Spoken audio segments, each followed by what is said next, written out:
Richard, bonjour. Est-ce que tu peux me dire ce que vous venez de faire et te présenter par la même occasion? Ouais. Salut Sylvain, donc nous on est de la fédération de pêche et aujourd'hui donc on fait un suivi Vigitruite.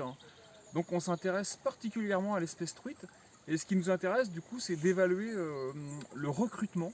Donc ça veut dire évaluer la réussite de la reproduction de l'année. Donc la reproduction s'est déroulée au mois de décembre, janvier, donc décembre 2021. Et là, on vient essayer de récupérer les truitelles issues de cette reproduction. Voilà.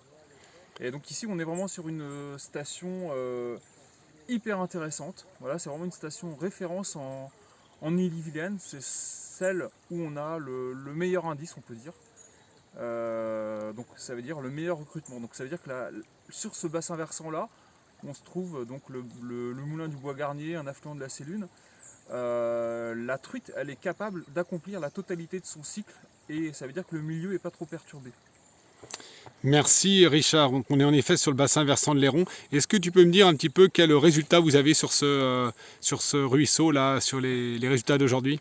Ouais, donc là on vient de prendre une cinquantaine de truites, dont 35 à peu près là, qui sont truitelles, donc qui sont issues, donc elles font 8-9 cm, elles sont issues de la reproduction qui vient de s'écouler. Donc c'est un très bon indice comparé à toutes les stations de pêche qu'on peut faire dans le département d'Ille-et-Vilaine. Il faut savoir que dans notre réseau Vigitruite, donc la station qu'on vient de pêcher là, fait partie d'un réseau de 17 stations, 17 rivières où on vient suivre les populations de truites. Et donc ici on est vraiment sur un cours d'eau que je pourrais qualifier de référence, vraiment en bon état. Et ça c'est vraiment hyper important.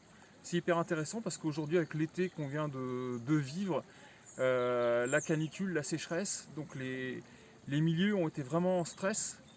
Et là, on se rend compte que sur des cours d'eau en bon état, on a des résultats satisfaisants. Et donc, ça nous donne vraiment une direction vraiment vers où il faudrait tendre, vers où il faudrait aller pour restaurer toute l'intégralité des milieux dans le reste du département d'Ille-et-Vilaine, quoi.